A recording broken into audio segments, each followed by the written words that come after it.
Hey everyone, welcome back to the lecture notes. Apologies for going up so late. Um, I have no excuse. There just stuff happened in my personal life. I let it get in the way, and I didn't get this out on time. So not an excuse. Not asking for your forgiveness, but I did make sure that at the very least your case study for this week was uploaded, as well as an intro video. Just as a heads up, so this video is definitely going up Tuesday.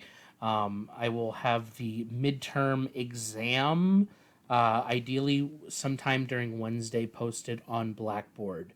I do have a doctor's appointment in the middle of the day on Wednesdays, so it might be later on, but I figured I'd give you that update and let you know. Outside of that, so this is the notes, the lecture video for Chapter 4, The Elements of Crime. And so if we looked at it in a complete vacuum, the elements of a crime is a tiny little aspect of Intro to Criminal Justice. A lot of the things have been touched on in that class, but this is where we really dig into it. So this is not going to be as long of a lecture video as last one. Probably it might still be a little bit longer, but it's also a very short chapter. It's only 3 parts, and part of that is because the elements of crime are very basic and straightforward, but we got to talk about a lot of different things. So anyway, as always, part 4.1 is criminal elements. And so it's very important to remember that most crimes, I'm not saying that all crimes, but a good majority, the text even says crimes can be broken down into elements.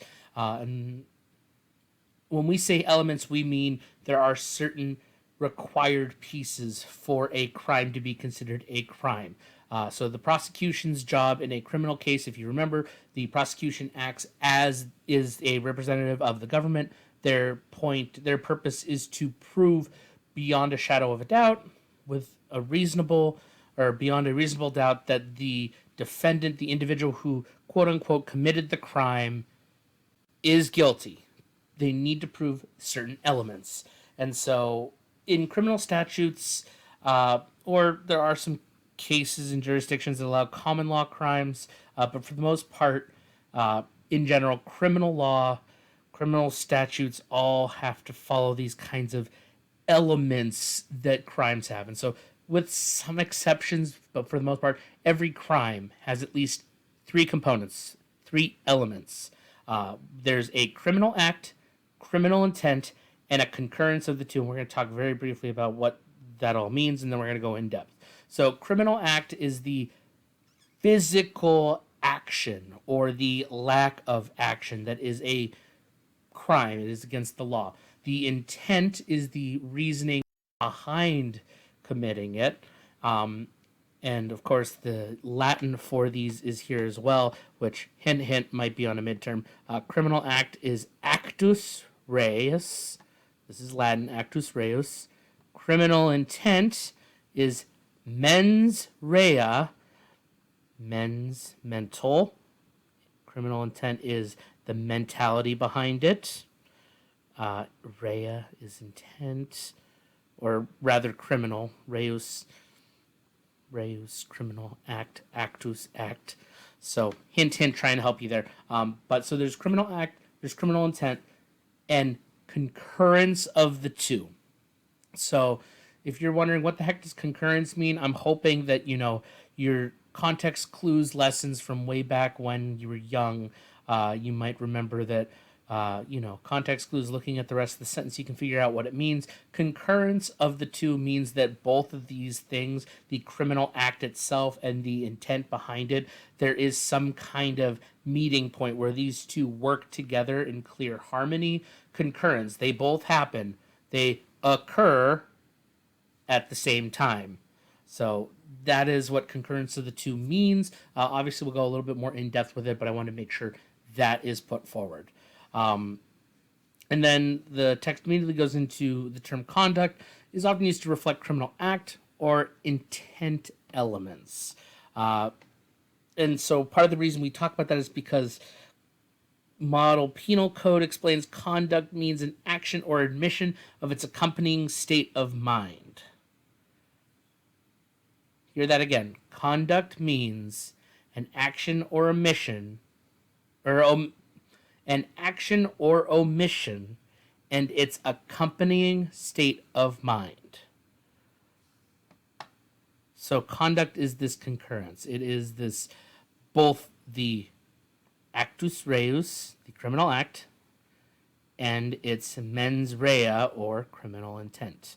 And so the text gives us a really good example of how you can identify this in law. So Criminal Code for State of Georgia, Title 16, Section 16-2-1, point A says a crime, and this is where within the state they define what a crime is. A crime is a violation of a statute of this state in which there is a joint operation of an act or omission to act and intention or criminal negligence. And the book does a great job of highlighting this. So concurrence is that it is joint, it's happening together.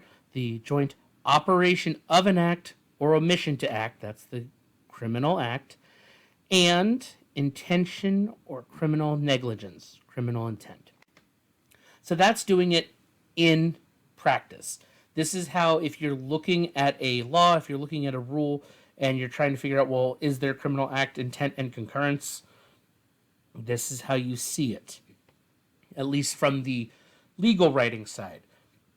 From the action side, where you have to look at a crime and go, did they commit a criminal act with intent and it happened at the same time?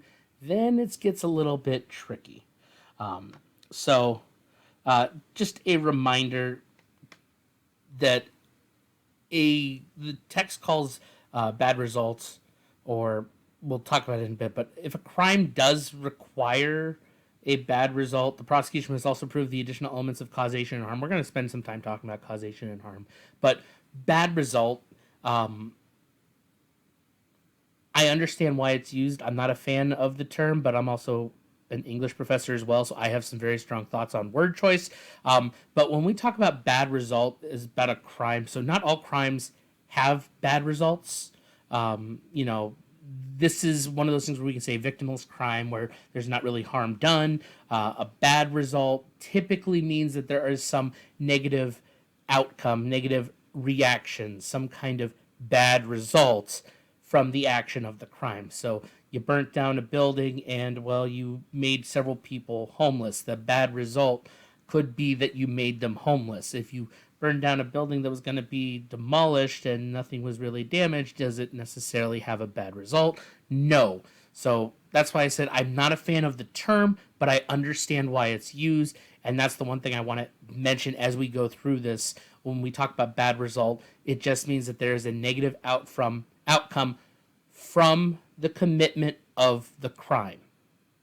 Not from the sentencing, not from going through the process, not from the law, from the criminal act, the actus reus.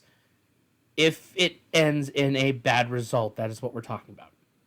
And typically, when they're bad results, you have to look for things about like causation and harm. Obviously, causation, hint, is going to be connected to criminal intent. We'll talk about that, and we'll talk about harm, which is the actual results.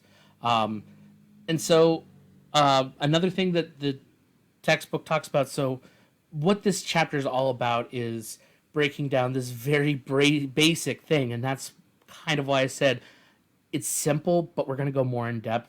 So the elements of crime, there are really three: criminal act, criminal intent, and concurrence. Those three, there's other subpoints, and so that's what we're going to start getting into. So there's attendant circumstances. They're factors that must be present when a crime is committed. These are things like methodology, location, setting, victim characteristics, demographics. Pick your sub piece of information. Some jurisdictions have that, not all do, not all crimes do. Really, it varies both state to state and crime to crime. So this is where we say, while yes, there are crimes that have more than three elements, we're talking about here an example of a crime that has only three elements. And I do like the examples in this chapter. They're fun.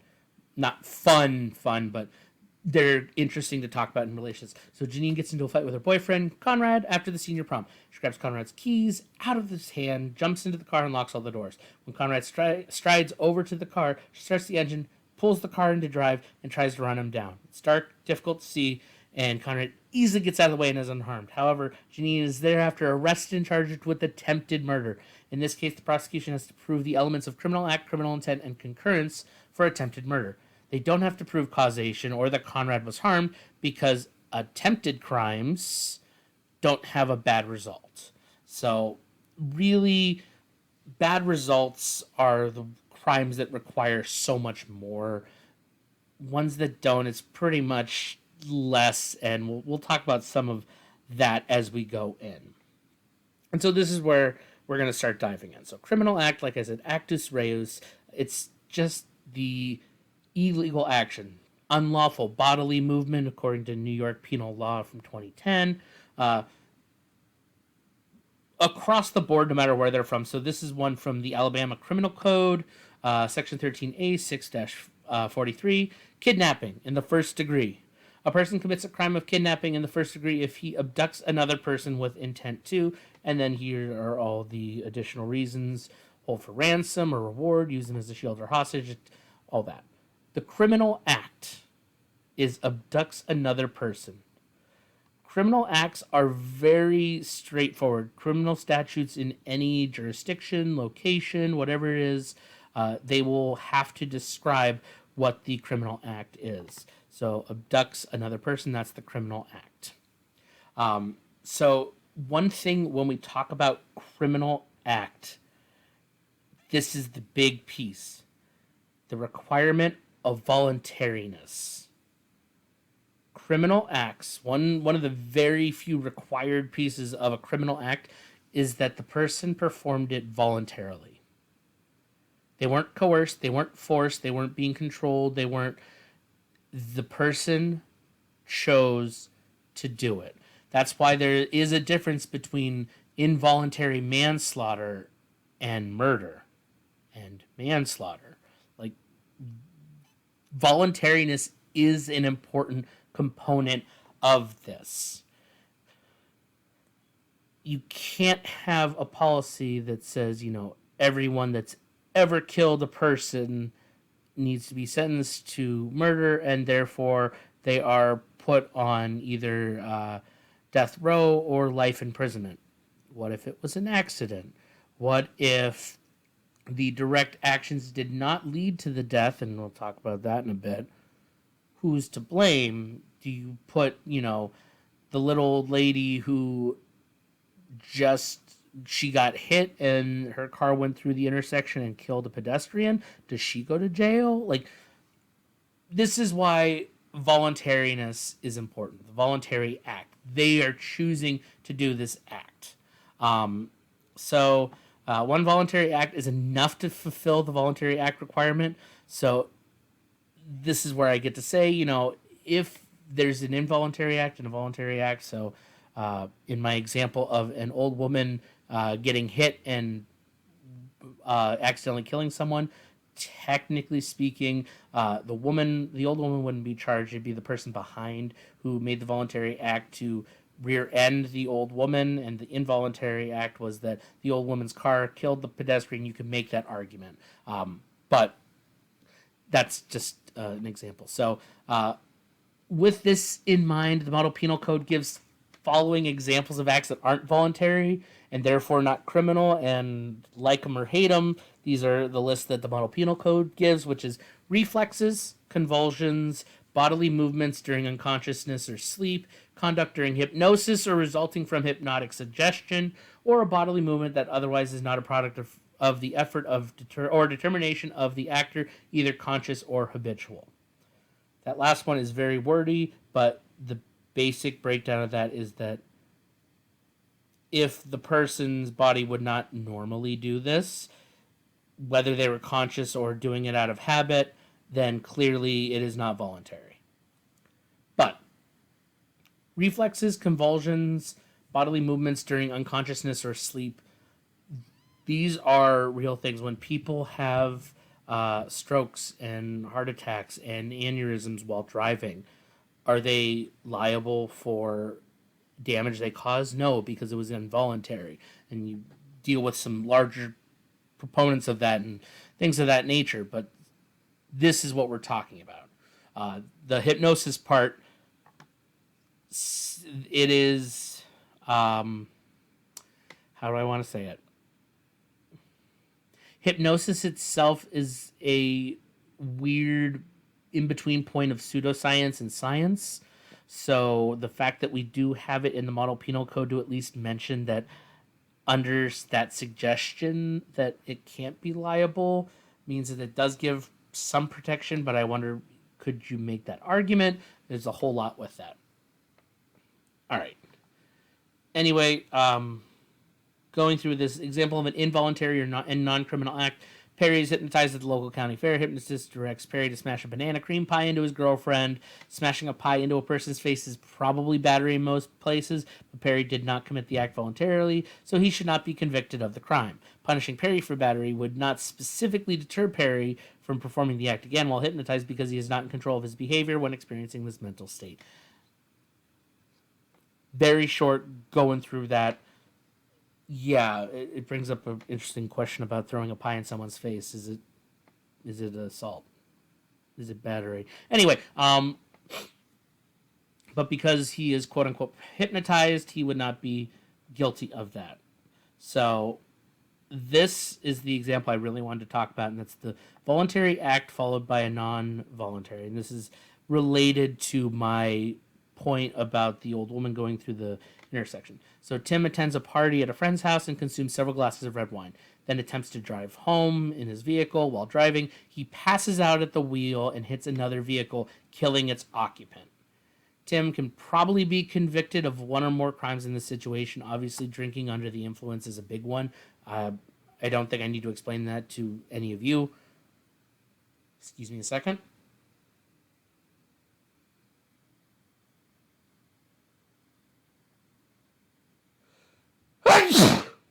There we go. Sorry, I had a sneeze coming. But so Timothy's act of drinking several glasses of wine and then driving a vehicle are voluntary. So clearly made that intention. Thus, even though Tim got in the car and an accident was unconscious, his involuntary act was preceded by conscious, controllable, involuntary action. So the punishment in this instance could specifically deter Tim from drinking and driving on another occasion and is appropriate. All right. In case you need me to specify this, the fact that he voluntarily chose to drink and then drive means that he does not get off for being in an accident while unconscious. He made the conscious decision to get in the state where he could be unconscious. Whereas someone with a massive stroke, heart attack, or brain aneurysm, that's a medical condition that you don't necessarily know about, and that would be completely involuntary. You did not voluntarily put yourself in that position, well, especially if you did not know about that condition. Therefore, you would not be. Anyway, that gets into the nitty gritty, and that's why these things are things that are brought forward in cases. Anyway, so this is something that's interesting, and I wanted to talk about status as criminal act. So typically speaking, so when we talk about status, we're talking about status in society. So rich, poor, race, religion, gender. Your status is not a criminal act technically. And I'll get into that in just a minute. That's just an important piece, is that technically speaking, the Eighth Amendment is where we kind of get into this. So technically speaking, when the government punishes an individual for status, it is targeting that individual for circumstances that are out of their control, and that may be seen as cruel or unusual punishment for the crime, which is connected to the Eighth Amendment, and so that would then mean that, well, it's not equal and therefore unconstitutional. So, where this gets into difficult gray areas. So, your status cannot be a criminal act.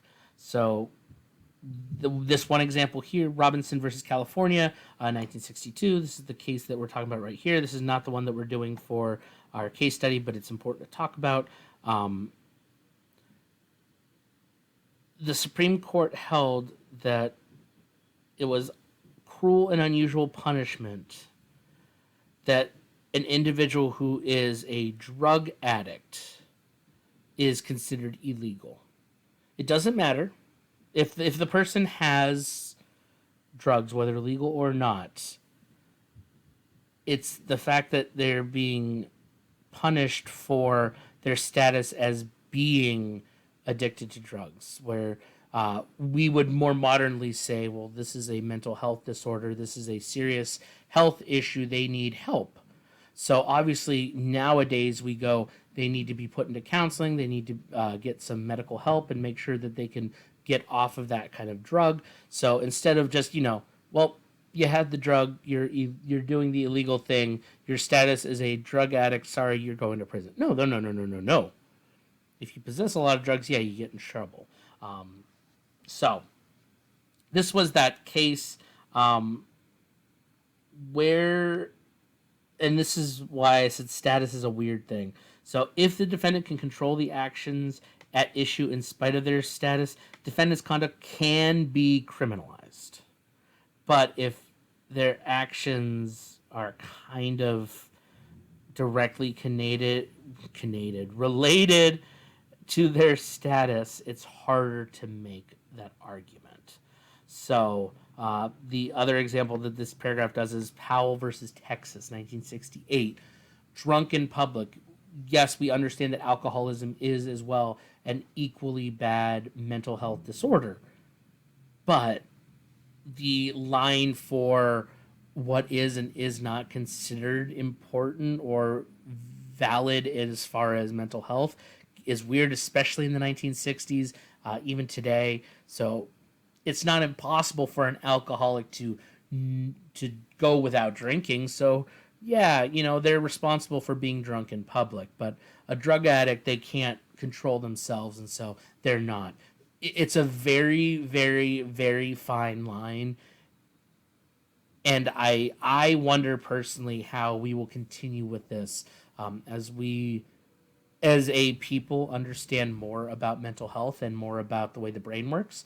I wonder how this might change, but just know that in general, your status in society is not a criminal act unless you can still make rational decisions despite your status. Yeah, it's fuzzy at best. So yeah, let's. This is one of those that I think is just funny. Thoughts are a part of criminal intent, not criminal acts, so thoughts cannot be criminalized. Obviously, I like to joke these are the intrusive thoughts. Example of non-criminal thoughts. This is an intrusive thought. Brianna, house cleaner, fantasizes about killing her elderly client Phoebe and stealing all her jewelry. She writes her thoughts in a journal, documenting how she intends to rig the gas line so the gas is pumped into the house all night while Phoebe is sleeping. Includes the date that she wants to kill Phoebe in her most recent diary entry. As she leaves Phoebe's house, her diary accidentally falls out of her purse. Phoebe finds the diary on the floor and reads it, calls the police, gives them the diary, and insists they arrest her for attempted murder. Although her plot is sinister and is documented in her diary, an arrest is improper because she can't be punished for her thoughts. Now, if she took a step towards it, that would be an attempted, but just planning is technically not a crime. But, she could still technically be watched, rather. So, yeah, your thoughts are not illegal. You cannot be charged for your thoughts. If you act on those thoughts, that's when it's a problem. Remember, actus reus, criminal act, not mens rea, which is the mental thought, the criminal thought, the reason behind it. And so I know I've talked about this before when I talked about criminal action, but the omission to act is the same. It is just as powerful as the criminal act itself. If you are supposed to do something and you fail to act based off of what is there, then boom, that is your failure you are omitting to act, you are not doing what you're supposed to do, and that is criminal. So specifically, failure or omission to act is only criminal in 3 situations, and this is why I wanted to talk about it. One, when there's a statute that creates a legal duty to act, and I'll talk about that in just a second. Two, when there's a contract that creates a legal duty to act. Or three, when there is a special relationship between the parties that creates a legal duty to act. We're going to go into each one of those kind of briefly, but I wanted you to note that typically omissions to act fall into this kind of category where the failure to act is usually in one of these three situations. So duty to act based on a statute. So this is where there is a law that says that you have to do this. So it's usually government interests. So common ones are you have to file your federal tax returns. Tax evasion is a crime, so you got to do that. These two are really good examples that I hope people know about.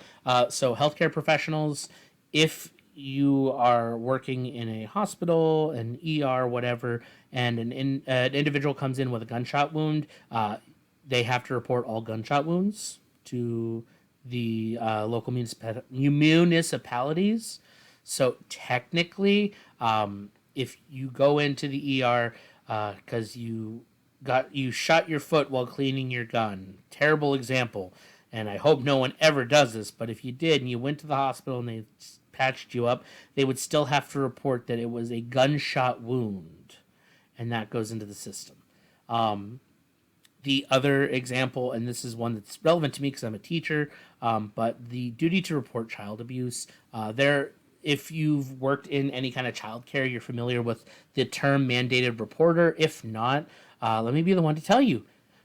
In most areas where children are involved, where you work with children in some way, shape, or form, there is a duty as a mandated reporter. If a child speaks to you or you hear something that may be considered child abuse, it is your requirement by law to put forward that case and to report it to the proper authorities. Now, if you knew about it and you didn't report it and eventually it came forward and it was discovered that you had not reported the suspected child abuse when you knew about it during this time, you could be in trouble. That would be omission to act, and it would be based off of a statute, and therefore you broke the law. It's a very, very, very fine line, and it's, I will tell you right now, knowing teachers and being a teacher myself, this is not an easy thing to talk about. Being a mandated reporter for child abuse and things of that nature means that we have to take them very seriously.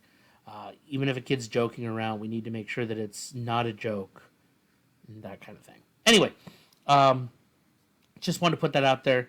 So, obviously, here's an example from Kentucky.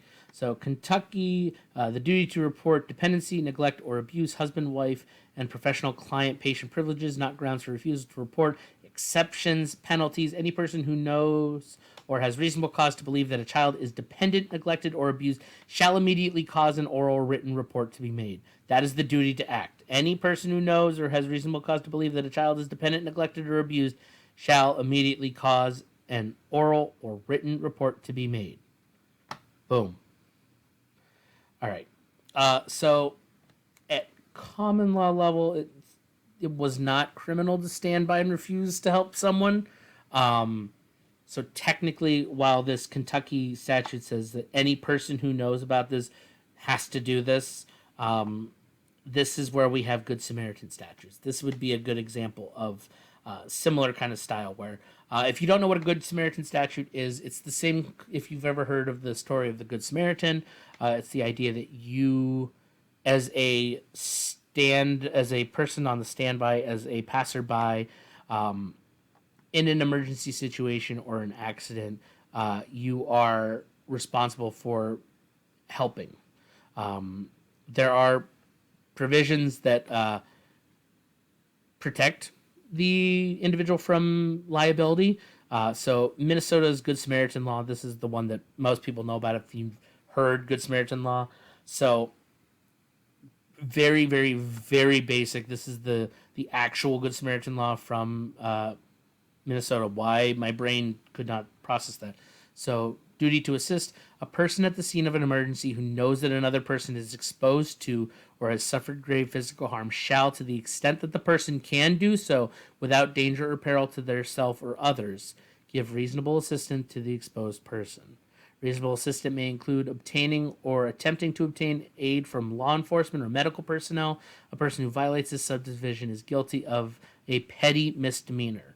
So, yes, it's not a felony, but it is a misdemeanor and it is a crime. Subdivision 2, general immunity from liability. A person who, without compensation or the expectation of compensation, renders emergency care, advice, or assistance at the scene of an emergency or during transit to a location where professional medical care can be rendered, is not liable for any civil damages as a result of acts or omissions by the person in rendering the emergency care, advice, or assistance, unless the person acts in a willful and wanton or reckless manner in providing the care, advice, or assistance. Subdivision does not apply to a person rendering emergency care, advice, or assistance during the course of regular employment and receiving compensation or expecting to receive compensation for rendering the care, advice, or assistance. In other words, if you are trying to help someone because the Good Samaritan law said, hey, you have to give reasonable assistance, and you are giving reasonable assistance, and whatever care you give is, it's good, but it's not the best. And let's say the individual who you were helping ends up being severely disfigured or hurt in like a car accident, you are not liable because your medical care was not top grade, because you're not a medical professional. Clearly, you're not liable for that. But if you were willfully planning to, not help them survive, then you would be liable. So that's a Good Samaritan law. That's a good example of it. But yeah, really, this idea here that any person, while it is a statutory duty to act, it is also kind of a Good Samaritan law in that way. Obviously, if you're interested in more about Good Samaritan laws, there is this video.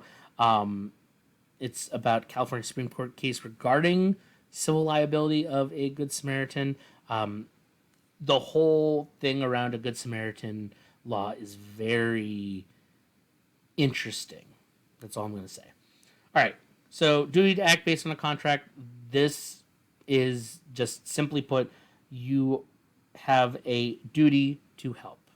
It is in your contract. It is your job description. If you are a doctor, your job is to help a patient. It's not the Hippocratic Oath, that's do no harm, but the role of a doctor is to help. The role of a lifeguard is to save someone who is drowning. It's not just because you're a lifeguard off duty, you're not contractually bound to save a person drowning. It's nice if you do that, but you don't have to. If you are a lifeguard on duty, you have to save their life. So, yeah, for example, the book gives an expert swimmer can watch someone drown if there is no statute, contract, or special relationship that creates a legal duty to act. If you're saying Good Samaritan, you should probably save them. But it is not your job. You do not have to. And so that's what we say when based on a contract. There is your responsibility in writing. And then special relationship is much like the previous one, where there is a relationship that would require you to act. So, legally speaking, parent-child relationship is a big one. The parent's responsibility to take care of the child. If the child's not being taken care of, then clearly there's an issue and your duty to act. Child's in danger, the parent has to act, things like that. Spouse to spouse, partner to partner, employee and employer, which is a fun one. The employer technically has to care for the employee in their service to the extent of the law, things like that. So, the book gives some examples of failure to act that's non-criminal, that's criminal. We've already talked a little bit about this, so obviously if two individuals don't have a relationship or a contract or just a duty to act in that area, then there's no reason that's criminal. It's non-criminal. If they're supposed to, then it's criminal. And so, one of the last things to talk about with this is possession. So, obviously, when we're talking about possession, I'm not saying spiritual, oh my gosh, I'm possessed by an alien or spirit or whatever. No, no, no. We're talking ownership, possession of illegal contraband, drugs, weapons, whatever it may be. Um, Obviously, their possession is a criminal act, even though it's not really. So I'll put it this way: it's a passive rather than active, and that is even the text, the verbiage they use: passive rather than active. Again, this is an English thing. Passive voice means that something is happening to you. Active means you're actually doing it. So possession as a criminal act, even though you're not actively doing something to break the law, by owning it, you are breaking the law. That's really what this gets down to. But there are two primary types of possession: actual possession and constructive possession. Actual possession, this is the obvious, clear one. This is, you have it. You have it on you. If it's not on you, it's like right in front of you. It's the classic. You watch those cop compilations on YouTube, and the person's like, I don't have any drugs on me, and then they throw the baggie when the officer's trying to arrest them. That's on your person. That's actual possession.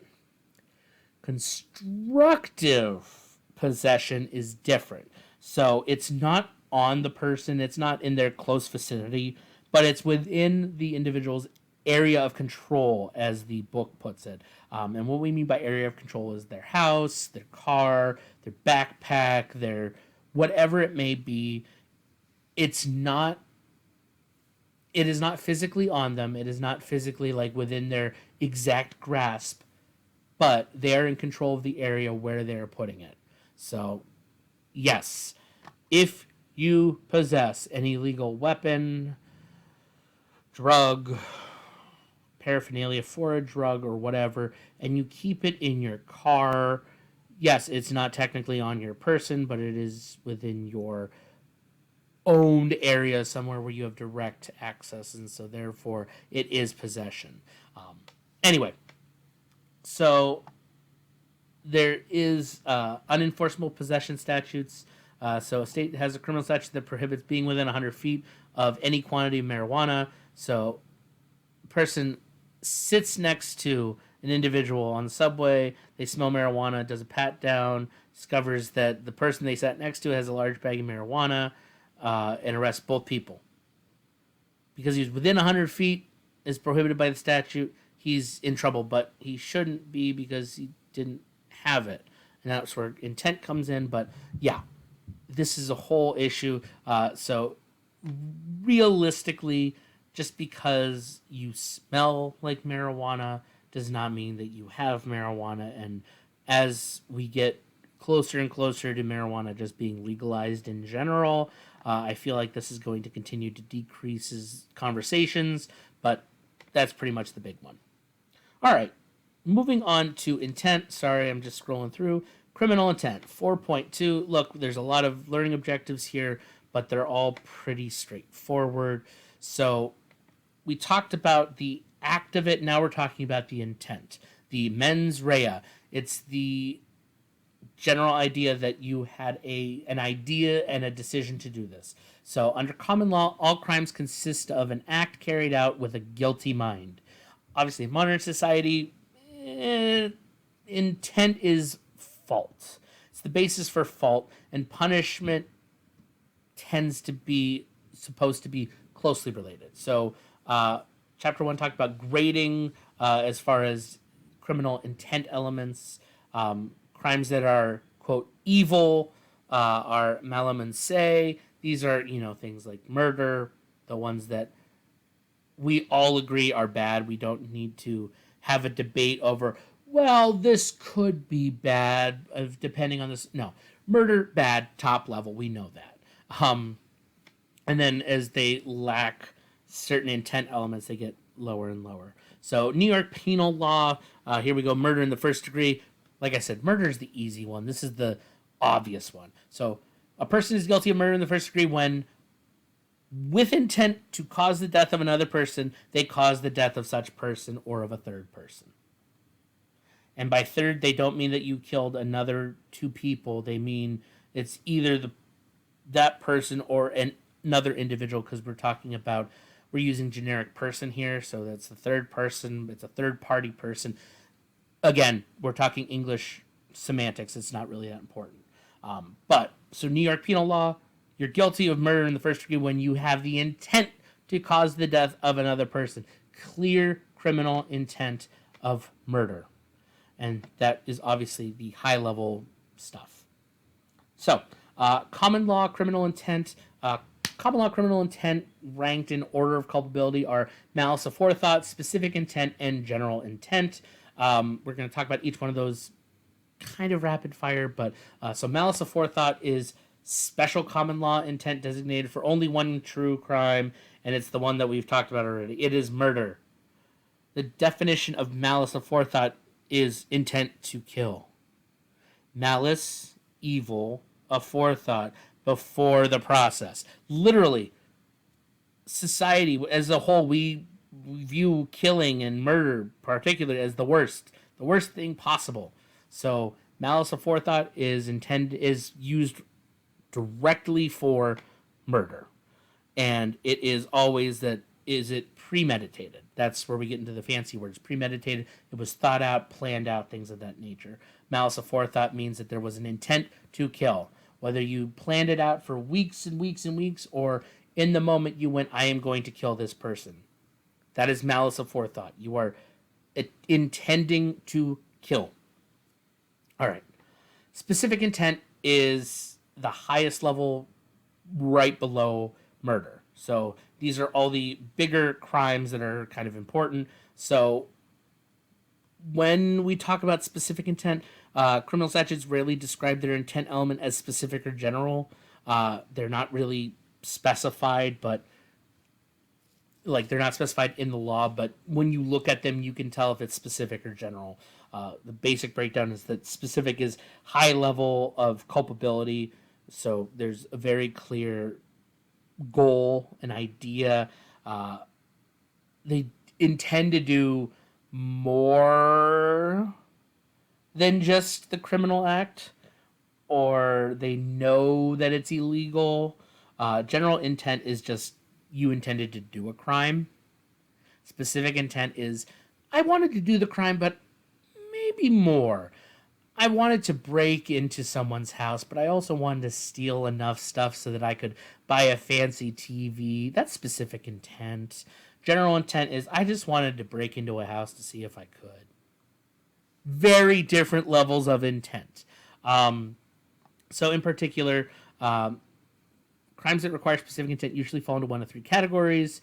It's either intends to cause a certain result, a certain bad result. They intend to do something more than commit the criminal act, or defendant acts with knowledge that his or her conduct is illegal. Here we get a fun, fancy term, center, and that is literally just knowing that your act is illegal. Like, plain and simple. All right. So when we talk about this, it is important to note that motive is not intent. So we're going to talk about that here in just a second. But so general intent, like I said, is less sophisticated than specific. So it's you performed a criminal act, and that's it. No really extra thoughts behind it. Just you plan to do it. That's it. So typically speaking, and why I wanted to get here, inference of general intent. Intent is notoriously difficult to prove. And the reason why is because it is mental. It is something that the person's individual mind has thought through. How do you prove that someone had mentally thought out how they are going to commit a crime? How do you prove that they had the intent to commit crime A that would lead to B? How do you prove all these pieces? So obviously the main way is to obtain evidence like a diary or some kind of like planned out thing, but you know, self-incrimination, if the Fifth Amendment, you can't do that. Obviously if evidence is obtained through unlawful ways it can't be used. So how do you prove this? And this is typically where inference comes in. I don't know if you've heard the term inference before, but inference is where you make an educated guess. You look at the evidence and you make a guess based off of what you see as a developing pattern. Obviously, in criminal justice, this is something that happens, but anyway, I don't know where I was going with that. So, in essence, if jury accepts the inference, the prosecution does not have the burden of proving intent for a general intent crime. So, like I said, the breakdown: most serious, less serious, least serious. Motive is not criminal intent. Please, please, please, please, please, please, please, please, please note that. This is going to be a question that's going to be on the midterm. It's essentially going to be motive is intent. And I'm going to say true or false, and I'm going to ask you to tell me why. So, well, maybe not exactly that, but so intent should not be confused with motive. Motive is the reason that the person commits a crime. Motive generates intent. You can support a defense with that and be used to determine sentencing. However, motive is not the actual thought process. It does not act as intent. Motive is just the reason. If you looked at it as in a story, we talk about Freytag's pyramid, it's storytelling stuff, but an incident occurs that causes the action to begin. We call it the inciting incident. It's the reason everything happens. That is motive. Intent is saying, this is a fairy tale, so I'm planning to have some kind of crazy thing happen to the main character so that they're going to be put in a life or death situation and they're going to eventually figure it out and learn a lesson. That is intent. I plan on doing this so that they get this. Motive is the reason. Why am I doing it? Because I need to teach a lesson. That gets into a fuzzy area. Anyway, so just wanted to go over that. The example, just as a heads up, as you're reading through, the example itself does talk about sexual assault, in particular of minor. It's a difficult subject to talk about in general, so I'm not going to read through it here with you all, but do know that this is a clear example of motive that, while I'm hoping this is a fictional account, it is something that happens in our own actual physical system. So it's just important to note that. Anyway, Model Penal Code, criminal intent. So it divides criminal intent into 4 states of mind, which this is something I talked about before. It is in order of culpability. The Model Penal Code says that criminal intent is purposely, knowingly, recklessly, and negligently, or PECKERN, PECKERN. It's my own little acronym because if you had me for English, you know I like acronyms. But PECKERN, PKRN, purposely, knowingly, recklessly, negligently. And so very specifically, well, obviously I said specifically, and that's hilarious because purposely, the whole point is if the intent is purposeful, there is a very specific intent. It's not a debatable thing. You look at it and you know this is the intent. This is what the person wants to do. Knowingly, on the other hand, is that there's not a specific reason or a specific intent to do it. It's not purposely done necessarily, but they do anticipate. It's not a specific reason, but it's probably going to happen. It's practically bound to occur. So describes it as a person acts knowingly with respect to a material element of an offense when they're aware that their conduct is of that nature. If the element involves a result of that conduct, they are aware that it's practically certain that their condition will cause the result. You know it's going to happen, but they can't prove that, oh yeah, I did it for that reason. You did it, but you probably did it for this reason. That's knowingly. Um, so usually assault and homicide fall into these a lot of times. Recklessly is, I can't say fun because that puts a light spin on it, but recklessly is an easier one. It's lower level of culpability. It's you make the decision to break the law. Period. It's a reasonable person would not do this. You are taking an action that is reckless. It is against the standard. You know that you're not supposed to, and you're like, yeah, I'm going to do it anyway. That's what reckless is. That's important. Reckless is saying, I know I shouldn't, but I'm going to do it. And then, of course, our last one, negligence. This one gets a little weird because it's a lack of awareness. So, technically speaking, the difference between reckless and negligent intent is the defendant's lack of awareness. They might not know the results. They might not know it's illegal. They might know it's wrong, but they don't know why it's wrong.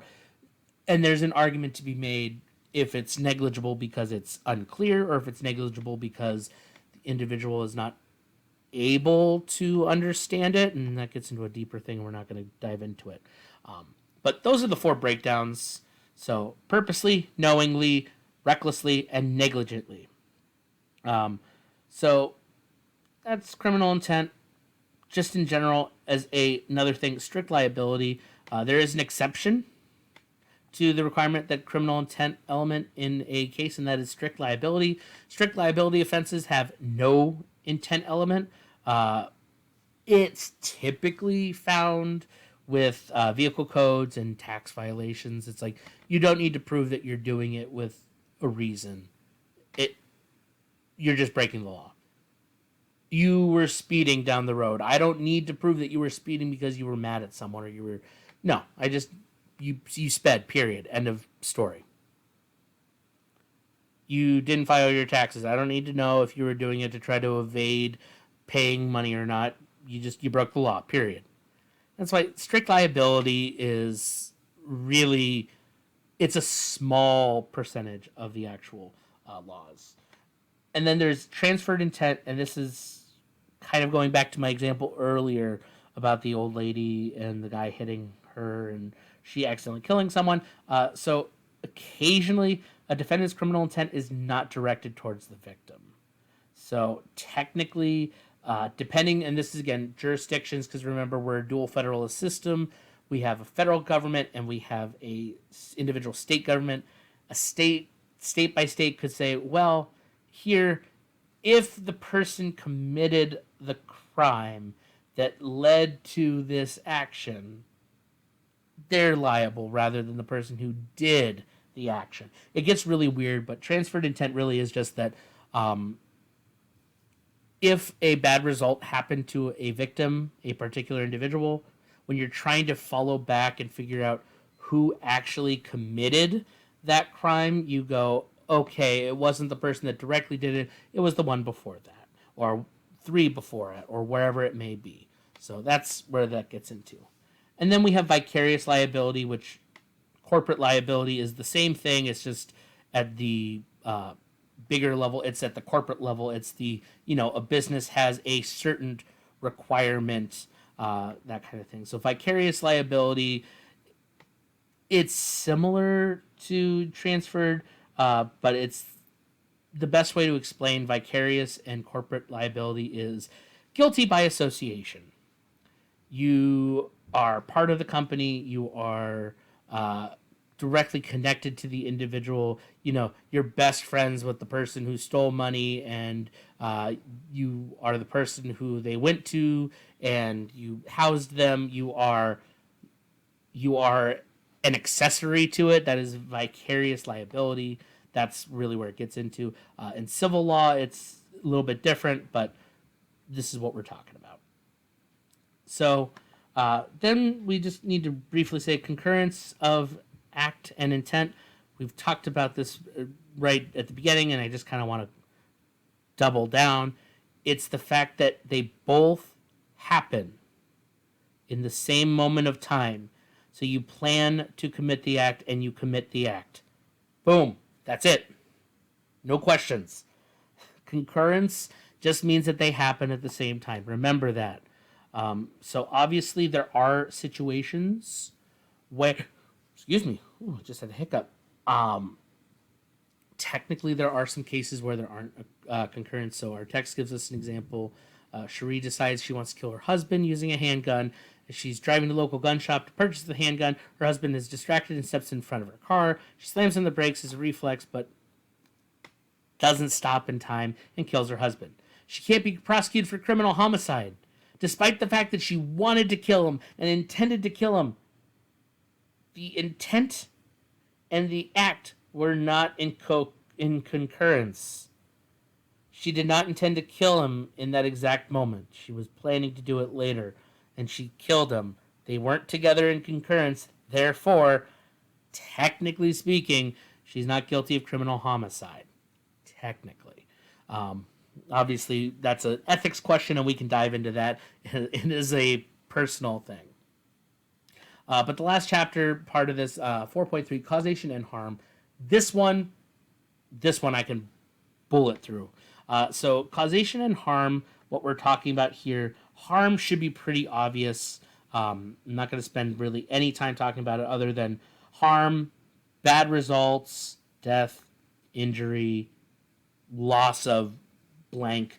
Like, harm should be obvious. I shouldn't have to explain what harm is, even at a legal sense. Any kind of incident that occurs in some sort of harm obviously falls under this, especially when we're talking about it in a criminal law sense. Causation is what we're going to focus more on. So obviously, Oregon statutes. So criminal homicide, a person commits criminal homicide if, without justification or excuse, the person intentionally, knowingly, recklessly, or with criminal negligence causes the death of another human being. Causation causes death, bad result, harm. All right. So causation does break down, actually, and this is why I said I'm not going to talk about harm, but I will talk about causation. So causation, in fact, so when you look at causation, or as the book says it, analyze causation, it's twofold. First, you got to prove that it's factual or but for cause. Yes, but for cause. That is a one-term piece for factual causation. So one of the pieces of causation, you have to prove that it is factual or but for cause of the victim's harm. But for cause comes from the phrase, but for the defendant's act, the harm would not have occurred. That should make it very clear what this is saying. Factual or but for cause is that if this action did not happen, this result would not have happened. Plain and simple, you did this, it led to this. Plain and simple, done. That is factual cause. So our example, Henry and Mary get into an argument over their child custody agreement. Henry gives Mary a hard shove. Mary staggers backwards, is struck by lightning, and dies instantly. Henry's act forced Mary to move into the area where the lightning happened to strike. However, it would be unjust to punish Henry for Mary's death in this case, because there's no way you can prove that there was any kind of intent on that one. So he is the factual or but for cause of Mary's death. Although he's not the legal cause, because that's the second part of our analysis of causation. So the first one is the factual. We got to prove that because of A results in B.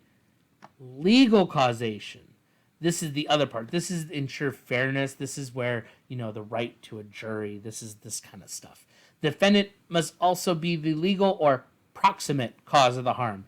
Proximate means near, so their conduct, their action, their whatever is closely related to the harm that happened. So in the previous example, our individual's shove is not enough to be connected to the legal harm that the victim faced. She faced electrocution. A shove is not electrocution. It does not add up that way. So the test for legal causation is foreseeability. It's a big fancy slew of words just to mean foreseen. It's the idea that a reasonable person would have foreseen or predicted or knew it was happening, that the end result would occur from that action. It's this idea that you knew that when you do this, it will lead to that. So, going in that previous example, if Henry somehow knew that Mary would get struck by lightning if he shoved her in that moment, he would be the legal cause for her death. But because there was no way he could have reasonably known, it is not. So that's the two pieces that are required when you analyze causation. You look for fact and legal causation. So, and then intervening, superseding cause. Yes, as an English person, I can't help but be upset because it is redundant. Intervening and superseding. Intervening means that it interrupts and gets in between, and superseding means it goes over. How can you be interrupting and going over at the same time? That's the English person in me. As a criminal justice instructor, let me tell you, intervening, superseding causes. This is a specific type of situation where the defendant is factual but not the legal cause of harm.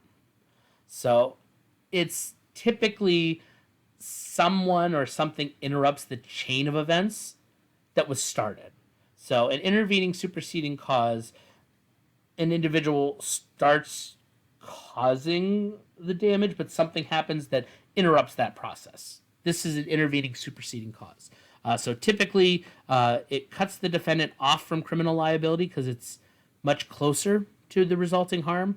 So if it's different individual acting with criminal intent, the intervening individual is criminally responsible. So if you, terrible example, but if you were planning to kill your neighbor and you are coming at them with a knife trying to stab them, and they run into the street, and as they're crossing the street, some person in a vehicle sees them and shoots them. I don't know why they shot them, but they shot them. This intervening, superseding cause is the person that shot them. They would be liable, not you, for their death. Did you have the intent? Oh, yes. Did you plan on killing them? Oh, yes. But was your action the one that killed them? No. So technically, and it gets weird. So that's what we're talking about. So again, we have an example. We're bringing back Mary and Henry, except this is not going to be electrocution. So Harry pulls out a knife and chases Mary out of the garage. Oh my gosh. Mary escapes Henry and hides in an abandoned shed. Half an hour later, Wes, a homeless man living in the shed, returns from a day of panhandling. When he discovers her in the shed, he kills her and steals her money and jewelry. Henry is the factual cause of death because he chased her into the shed. However, Wes is the intervening, superseding cause of her death because he interrupted the chain of events started by Henry. Thus, Wes is subject to prosecution for Mary's death, and Henry may be prosecuted only for assault with a deadly weapon. So you can still get in trouble, but it gets weird.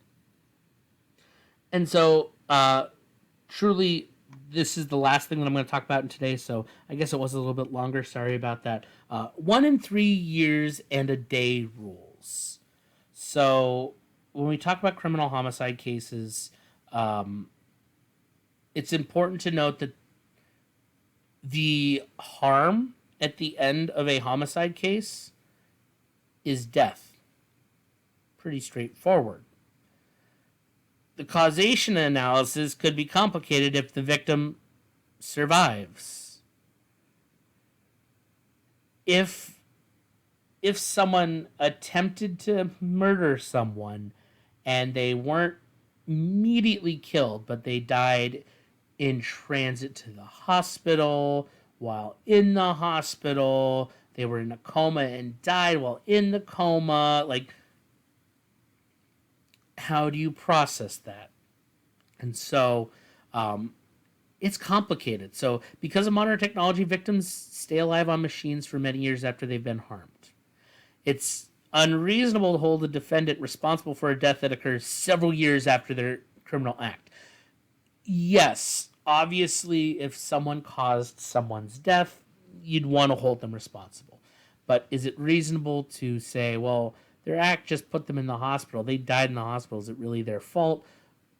It's a big blame game. Again, this is more talking the ethics of it rather than the actual case of it. So some states came up with a plan for this, and this is the 1 year in a day rule or the 3 years in a day rule. This creates a timeline where the victim's death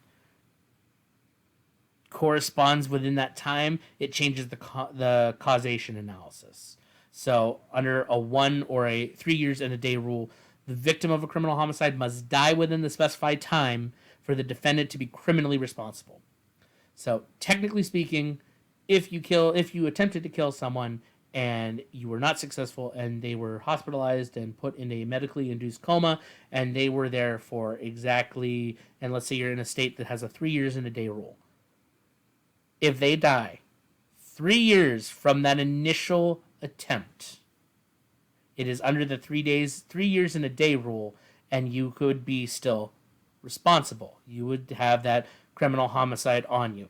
If they died 2 days after the 3 years mark, so it's 3 years in a day and it's the day after, technically it's outside of the time limit and it's no longer criminal homicide. Obviously, if you are not charged with it, it's usually attempted murder rather than homicide. California makes the timeline a rebutable presumption.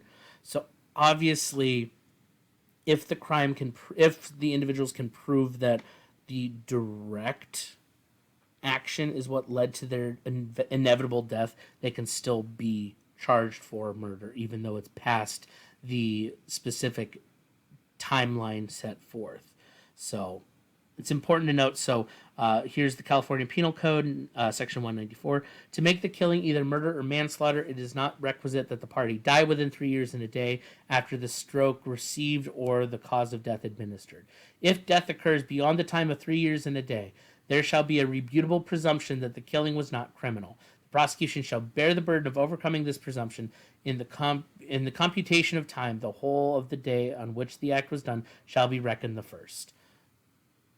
So it sets the timeline rule, but obviously it's possible that it can be pushed.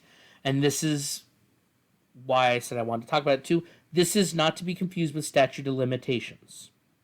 This is not statute of limitations. Death timeline rules is what this is called, and it's part of state laws rather than criminal, rather than federal, rather than... These are arbitrary. Let me put it that way. Victim death and death timeline rules are arbitrary lines that say if they die within this certain point, you can still hold this person responsible. Statute of limitation is different. Statute of limitation is the amount of time that the government or an individual can prosecute a defendant. So if the statute of limitation on sexual assault is 7 years, if it happened 8 years ago and you're just now bringing it forward, it's outside of the statute of limitation. The government cannot prosecute the defendant. If it is 10 years and it happened 8 years ago, it's under that statute of limitation. Statute of limitation is the time limit that the individual can be prosecuted for a crime. The particular crime that statute of limitation is on. Death timelines like the 1 year and a day rule or 3 years and a day rule, those are just when you're responsible for murder. You can still be responsible for attempted murder, even though they're not dead and they're still alive. That's the difference. Statute of limitations is a line of how long you can. Death timeline is when does the blame change to someone else. All right, that's it. Obviously, it gets down into a very big chart breaking down crime, intent, act. It breaks all the things that we've talked about in this section into this nice little chart. Obviously, if I had a big takeaway for you to take from this, is that the elements of a crime are easy and straightforward, but they're complicated when you try to talk about the ethics, the lengths that you can go to prove or disprove something. So, yeah, that's what I got. I'll tell you right now, number 4, if you made it this far, you be the law student. Question number 4, this is the one I'm having you look at for the case study report. Outside of that, thank you for sticking through with it. Like I said, I'll try to have the midterm exam up ASAP, and you'll have more time, obviously, to complete it. But thank you. I look forward to talking to you all soon. Bye for now.